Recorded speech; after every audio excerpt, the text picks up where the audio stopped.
Top things I wish I knew earlier in Starfield. So this is a trending post on Reddit, but I'm going to add my own take, add my own tips, and we're just going to go down the list and see what happens. So the Starfield subreddit on Reddit is popping. So if you want any extra tips or you want to chat with people, that's a good place to like find a lot of information. But let's crack on. So number 1 says, save your level up points for the skills you really want. Leveling is slow in this game, so don't spend your points just to spend them. Piloting, ship design, security, boost pack training, weightlifting, weapon mods, and spacesuit mods are all important skills. So essentially, I do agree with this. Like, combat becomes trivial, money becomes trivial. So I wouldn't get things that like give you like 10% health or give you like 10% extra damage. Go for the things that like completely alter your game. So for example, you can get pickpocketing level 1, whereas I didn't get that till like level 30, level 40 or something. So, but that changes the game. I wanted the power slide, so I think it was gymnastics where you can get a slide. Boost pack, obviously, like that's a must because who doesn't want to use a jetpack? Like, come on. The targeting system for the spaceship, so you can like actually board people and become the space pirate you want to be. There's weightlifting, which I think should be like everyone should rush weightlifting, and I think Bethesda needs to come in and boost weightlifting because the inventory management in the game is shocking. So mods can actually save you there. So if you're really finding the inventory management not fun like me, go download some mods. There's tutorials on my channel like explaining how to download the mods manually. So it'll take you like 5-10 minutes and you'll be set up, and you no longer have to worry about like just cargo space and inventory space, and you can get rid of, I'm just going to go on a bit of a mod tier list here as well. You can get like time saving tips, so you can skip all the boring cutscenes, you can speed up the animations for things, you can fast travel faster. Do you know what I mean? Like a lot of Starfield is time wasting, so you can get rid of a lot of that. So anyway, let's crack on. Number 2 says food/misc items are a waste of space. Don't bother picking them up. Yeah, I agree within reason. Like early game, I think it's good to pick up the food and just scran it as you're running around, because I think I picked a trait where food and health kits don't heal me as much. So early game I felt that, put it that way. But 5-10 levels in, like nothing matters anymore. I'm invincible. I'm a beast. I know how to fight now. I barely even take damage. So yeah, maybe good early game, but yeah, they are just a waste of space at the start, and they were clogging me up. They were slowing me down. So yeah, don't get the food, and it's effort searching through all that loot. Like it was fun for the first 10 hours searching through everything, but once you recognise the patterns, once you recognise the categories and the items, like it all starts to become quite trivial. But I enjoyed myself at the start, definitely. Do the Ryun, I don't even know how you pronounce it, do the Industries faction quest first. I've not done that, so I can't comment. I went down the Mantis quest line, so you can get like a cool Mantis ship, Mantis armor, very early in the game, and that's still working for me. Like I'm level like 50 odd, and it's still working for me. So, and then I went down the 3-star Rangers quest line because I wasn't happy with how little cargo space the Mantis ship had. It's more of a fighter. So I went down the 3-star Rangers, got a sniper rifle, got my sheriff's badge, and then I got a really badass ship called the Star Eagle. So I would definitely recommend that. It's a bit of a lengthy quest line compared to the Mantis. So once you spawn in, do 10 levels just on your own. Go kill the Mantis quest line. So if you don't know how to do that, eventually from looting space pirates, you'll pick up like a secret outpost note. Read that, follow it along, and you'll get the Mantis quest line. Doesn't take very long. The like max levels, like I think it's under level 20, the boss, so you'll be fine. You can do it at probably level 1, to be honest.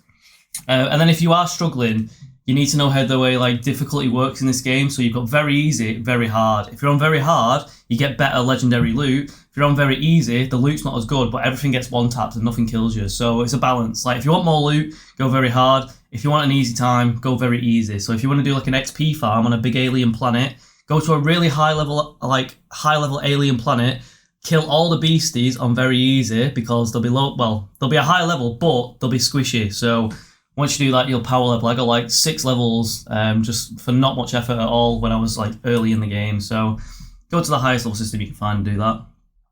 Save the SysDef quests. You have a great. Oh, I've never done them quests yet, so yeah, we'll skip that one. There are a ton of ship parts that are tied to your level, and you can't access them till you reach a certain point. Yeah, I've not really done much of the ships. Like I say, I got the Star Eagle and the Mantis, so they've just kept me going. I've been focusing on outposts. So for the first game, for the first couple of hours, I was just having fun, running around, shooting people, looting. Once I started getting money, I was like, okay, now what? Then I got this badass Mantis stuff. Then I got the 3-star Rangers stuff. And then I've just been doing outposts ever since. So once you get into the outpost phase, you can really power level. So, but it's up to you. It's whatever you find fun. Like I'm eventually going to get round to like flying my spaceship, but I've just not done yet. You can't die from sprinting/running while overweight. So this is, well, I don't have to struggle with this anymore because I've downloaded mods that make it trivial. But oh God, I just hated speaking to my companions, dumping stuff in them with the slowest response in the world. Like it takes 10 seconds to like even dump stuff into the companion. You've got Vasco, you've got all this, but you just don't have enough space. Like half the time is spent managing menus and managing inventory. So, but essentially, let's say you're on an outpost and you get like a massive aluminium farm going. You can like fill your bag with like 700 million kilos and sprint over to your storage, and it won't actually kill you. Like you lose health, but you only lose health till like the final 10%. So if you're running while like overweight/encumbered, you'll be fine. You're gonna be slow, you're gonna be out of breath, but you won't actually die. Number 7 says vendors respawn their goods/credits if you just sit/wait for 48 hours. So they're a little bit right here. The vendors work on like universal time or local. Oh, bloody hell, I forgot myself actually. So essentially, you need to wait 24 hours to reset. Actually, it depends on your local time. So if you're in New Atlantis, you only have to wait 24 hours because of the way the local time works. So hey, I'm not explaining this very well. So relativity and time dilation like plays a part in this game. So let's say we go to Venus, for example. That moves very slowly. Like there's like one day on Venus is like an entire year on Earth. So if we go and wait there, every time we wait like 1 day on Venus, we're essentially waiting like a year in game. So you can use that to like restock vendors or make your outposts like crazy. So set your outposts up, creating whatever you need, go wait on Venus for a day, and when you come back, all your storage boxes will be full. So that's how like vendors work as well. So if an annoying thing about this game is the vendors only have like 5k credits to like 10k credits, and you've got a stockpile of loot. Like I had 100k in weapons just like from raiding a couple of outposts, and I wasn't even playing that much. Like honestly, the vendoring and the management system, like whoever developed it or whatever team developed it, I've got a lot of complaints, put it that way. The rest of the game I'm loving. Like there's some things that wind me up here and there, but the inventory is just terrible. Like it's just not fun. Anyway, you can download mods that fix it. So what I've downloaded is, currently it takes 2 days for the vendors to reset. But I've downloaded a mod which I can type in a console. So there's a console in this game and you can access it, type a command in, and it basically makes the vendors instantly refresh. So instead of waiting 2 days, I don't have to go sit on a bench and waste 2 minutes of my life. I can just like buy something and then it'll just restock the vendor. So I can sell everything in one go. I can buy everything in one go. Instead of doing a trivial minigame, running backwards and forwards for 10 minutes, sitting on a bench, talking to a person, sitting on the bench, talking to a person, like, I swear they don't play the game, man. Who wants to do that? Just, it baffles my head, honestly. So let's move on. There's a video on my channel of like all the mods I use, how to download them. So if you are interested in any of the things I'm ranting about, go check them out. I am going to do more vids today, like how to cheat, how to use the commands and what commands work, etc. So let's crack on. Number 8 says, always buy the available medkits, digipicks, and your favorite guns ammo from every vendor you check. Yeah, this is good advice. So because you stock up on so many things and the vendors have no credits, it's good to get into a habit of every time you're like offloading stuff, buy all the medkits, buy all the ammo, all the resources you're going to use. Like buy everything that you keep using to boost the store credits, and then you can get like 20k credits out of them instead of like 5 to 10k credits out of them. So yeah, and digipicks, gun ammo, like yeah, just every time you buy all the ammo in a store, you can get like 20, 30k credits. So it's a faster way of dumping stuff. But once you get late game, once you start doing a lot of farming, like it's just trivial. It means nothing. So anyway, let's carry on. You don't need to carry it around every note you find till the end of the game. I'm still guilty of this. So if you go into your notes, you'll probably have like 55 notes if you've been playing for a couple of hours. So the only ones you need to pay attention to are quest items, and there's books that give you like 5% extra carry weight or 5% better piloting, stuff like that. So keep your eye on those, and then just dump everything else in your cargo hold, because it will tell you if you're getting rid of a quest note, it'll say you can't put this in your cargo hold because it's a quest item. So just spam everything in there, and then just keep the notes that actually matter. Don't let it clog you up. But they don't weigh anything anyway. Another way you can do it is, I don't know if you can actually do this in the default game, but I can sort by like mass and weight. So anything that's got like a 0.50 weight is probably going to be just a book that I can sell. Like Moby Dick sells for like, I don't know, it says 600 value, but you can sell it for like 100 or something. But it's got a 0.5 mass, so that's how I know I can just dump it. So there's tricks you pick up along the way. 10 says do the Mantis quest early on. Yep, I definitely agree. 11 says don't fast travel everywhere. Take the time to enter your ship, take off, select your quest location in space, and hit X to travel. This is where you get the most fun random encounters.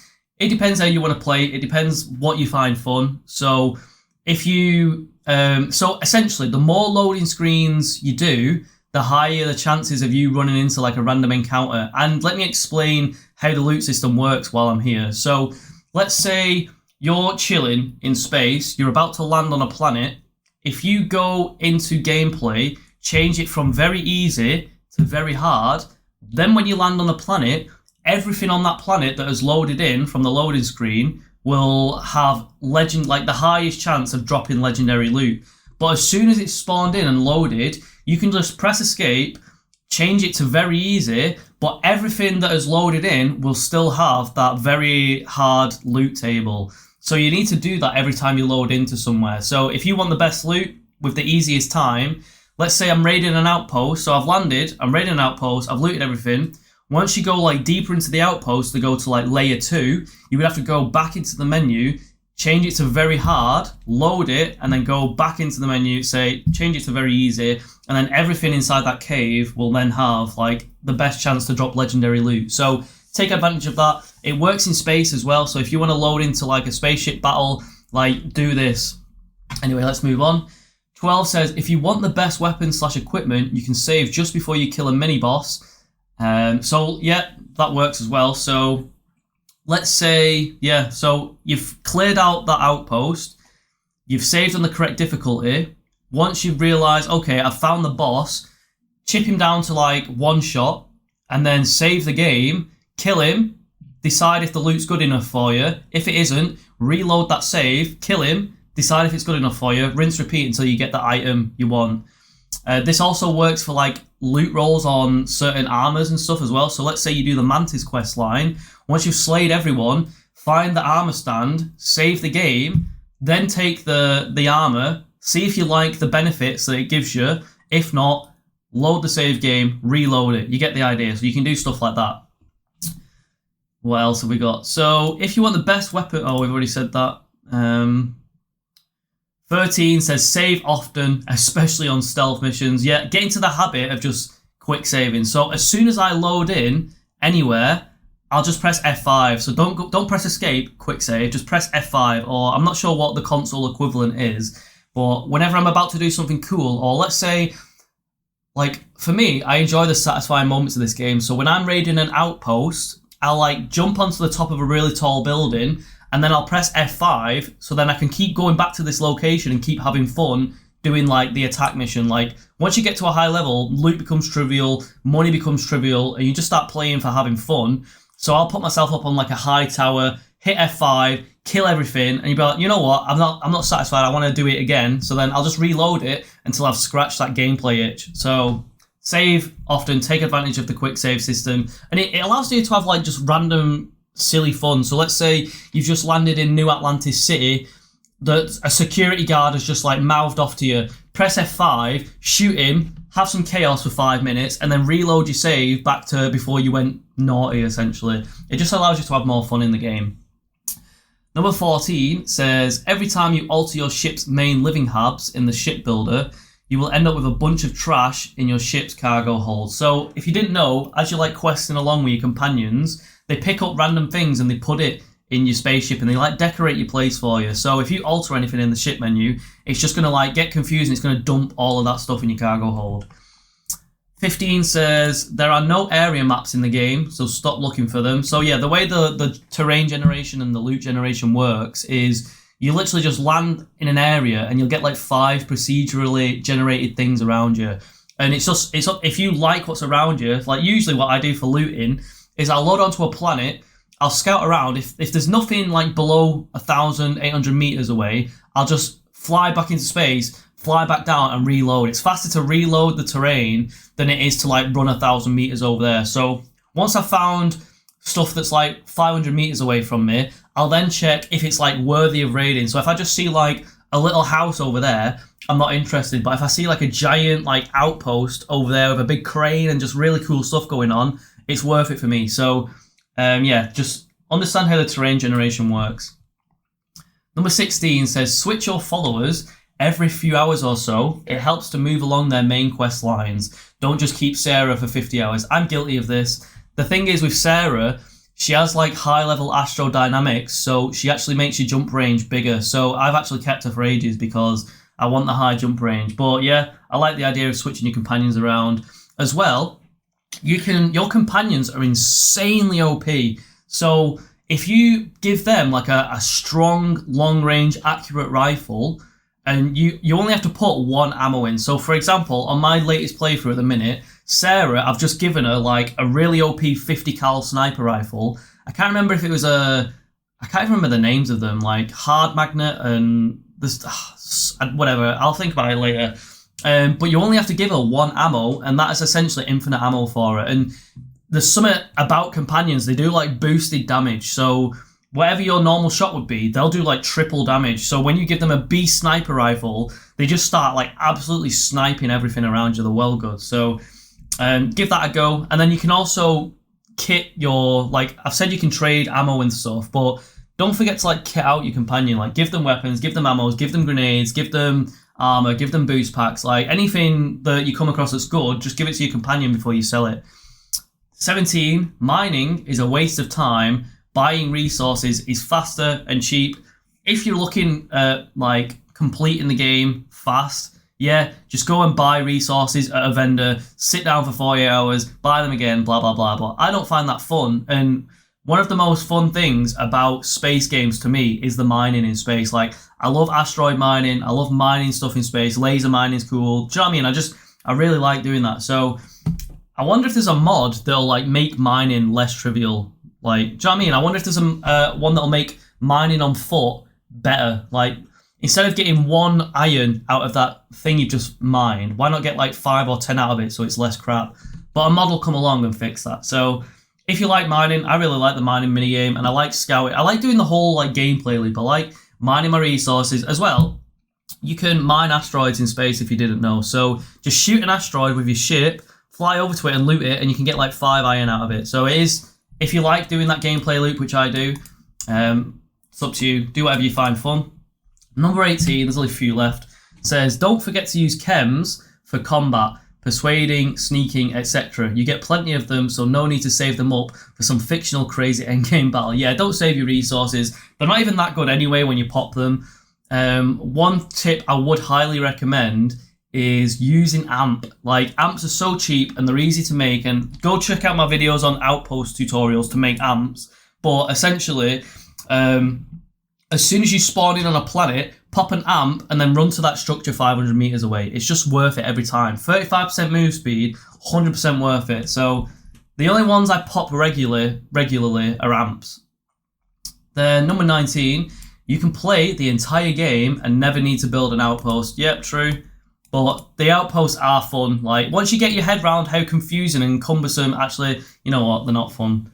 Like, there's too many teaming problems at the minute. Like, you have to watch tutorial videos before you can even get started, which I just don't agree with. So, but once you figure it out, and once you can ignore how clunky and horrible to use they are, and how buggy they are, it is fun. Like, if you can see past that, they're really, really fun. Like once you start getting your whole Minecraft operation going, you can start automating things. You can send like ships between planets to restock your other outposts, and you get them all speaking to each other, and you set up this like super economy, which is really fun. But there are some teething problems. It hurts placing things down. It bugs out a lot. It breaks a lot. So, and it lags your game out a lot once you start getting high game. So yeah, just bear with it. I'm sure modders will figure it out. And then the final one says, New Game Plus is a waste of time. Just enjoy the game as is, do all the side quests, then the main storyline. Yeah, I didn't bother rushing through the New Game Plus. I'm still in my original save. I did what I wanted to do. I followed my nose. I followed what was fun. But yeah, I've heard a lot of people saying, don't rush New Game Plus. Just play the game and eventually you'll get there. So I think that's it for now. I've waffled long enough. Like, mods make this game insane, so go to nexusmods.com or watch my other videos to showcase like what mods are doing nowadays. And yeah, leave a comment. Love you all. Hasta la vista. Peace.